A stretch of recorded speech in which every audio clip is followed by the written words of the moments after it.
was born and floated him in the river, and the basket then was discovered by a gardener who raised him, and then he went into the service of the king of Kish. Enterprising, ambitious, and ruthless, Sargon overthrew King Zababa of Kish and declared himself the city-state's new ruler.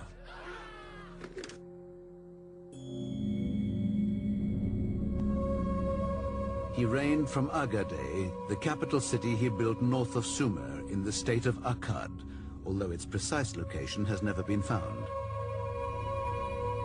Sargon then started to take over southern Mesopotamia.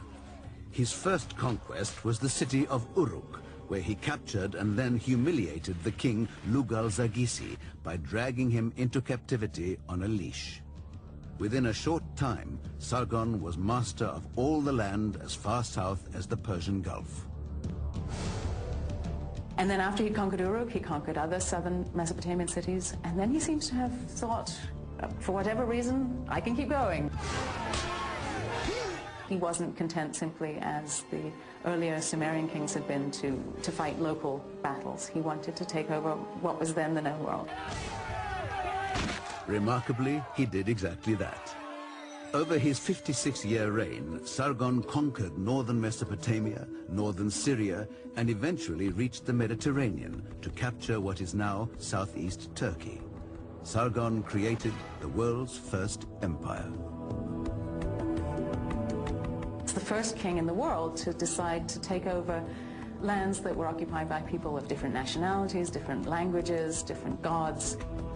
And he was somebody that Mesopotamian kings from that time onwards looked up to. He was the king that really set the ground rules for what it was to be an emperor. Sargon's empire was unique in its size and composition and its sophisticated administration. He tried to unify this vast area and reorganize it in a way that it had never been done before.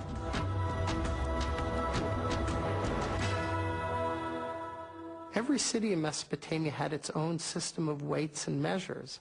Sargon standardized weights and measures throughout the whole area he had conquered. And by doing that, he made it possible to have trade over vast distances.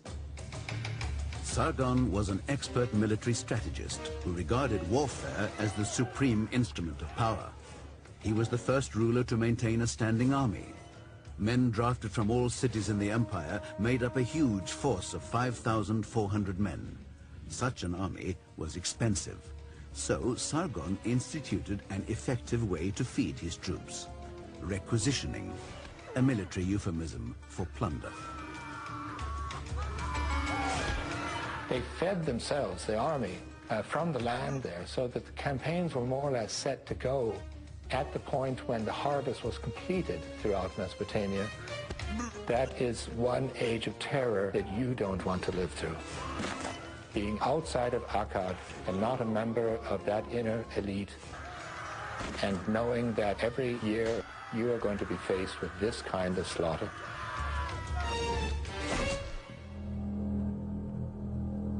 Sargon reigned until his death in 2279 BC. His dynasty continued to rule for a further 82 years. Yet, as impressive as the Akkadian Empire was, it also proved vulnerable to outside attack. In 2197 BC, the kingdom fell to raiders from the Zagros Mountains in Persia. A new king called Hammurabi would soon emerge.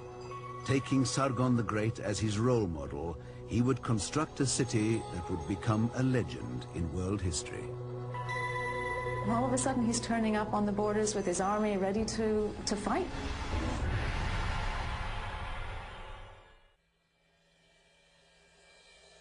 In 2197 BC, chaos followed the fall of the Akkadian Empire that originated with King Sargon the Great. Asiatic tribesmen invaded from highland strongholds in the west. Total anarchy all but destroyed a civilization nurtured over centuries. Finally, in 2112, the kings of Ur restored some semblance of stability. Then a new threat appeared from the northwest. A wild nomadic people called Amorites descended to terrify the settled farmers of Mesopotamia. They saw the Amorites as barbarians. There are descriptions of them. These are people who don't farm, they don't live in houses, they live in tents. They don't bury their dead on the day that they die. They don't cook their meat. But after the initial turmoil caused by sudden immigration, the seasons and patterns of agricultural life in the flatlands began to work their calming magic.